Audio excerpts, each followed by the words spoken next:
పొద్దుగాలనే ఊరికేంచి మా వాళ్ళు ఫోన్ చేసి పెద్ద షాకే ఇచ్చిర్రు. ఓ పొల్ల రాంగ పొంగ జర్ర పాయలం, ముక్కుకు మూతికి దస్తిగుడ్డ కట్టుకో, అక్కడిక్కడ ముట్టుకోకు, గుంపులల్లకు పోకు అని ఒకటే గద్ద పెట్టిర్రు.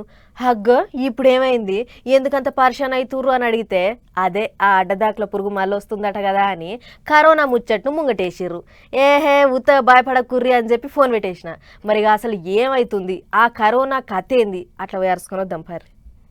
ఉన్న తిప్పల జాలదన్నట్టు ఉత్త పుణ్యానికి ఆగం చేయనికే మళ్ళోసారి కరోనా పురుగు కాసుకొని కూసున్నదట. దాని తాడిదెంప ఇగో ఏపీలో ఓ కరోనా పురుగు సుడి పెడుతుందని అంటారు కదా, అగో దాని పేరు ఒమిక్రాన్ RF5 అప్పట్లో వచ్చిన ఒమిక్రాన్ రకం వైరస్ లెక్కనే ఇదో రకం అట. అయితే కరోనా పురుగు అనంగానే చాలా మందికి అదురు బుట్టుడు ఖాయం, ఎవ్వరు కాదని లేరు.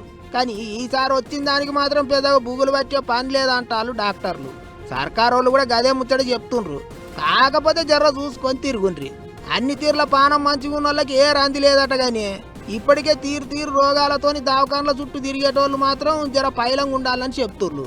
గొంతు నొప్పి, దగ్గు, జ్వరము, తలకాయ నొప్పి, పై నొప్పులు ఉంటే లాపర్వ చేయకుండా డాక్టర్కు చూపించుకోవాలని చెప్తుండ్రు. ఇప్పటికే సర్కారు దవాఖాన్లలో అన్ని తీర్ల సవలతులు చేసిండ్రాట. ఇక ఏపీలో ఇప్పటిదాకా 16 కేసులు వెళ్ళినాయి. కొత్తగా నెల్లూరు జిల్లా నిడుగుంటపాలెంలో ఓ 3 ఏళ్ల చిన్నోనికి కూడా పాజిటివ్ వచ్చిందట. వాళ్ళ చుట్టాలకు చుట్టుపక్కల పబ్లిక్ పరీక్షలు చేస్తే అందరికి నెగిటివ్ వచ్చిందట. అందుకే భయపడే పని లేదు, జర చూసుకొని తిరిగితే చాలా అంటుర్రు సర్కారోళ్ళు. అయినా కరోనాతో ఏగి ఉన్నాం, బలం తిండి తిని బాగా దిట్టంగా ఉంటే చాలు దాని కొమ్ములు అణిగియొచ్చు. కాకపోతే వేరే రోగాలు ఉన్నోళ్ళే చూసుకొని తిరుగుండ్రి, గుంపులకి పోకుండ్రి.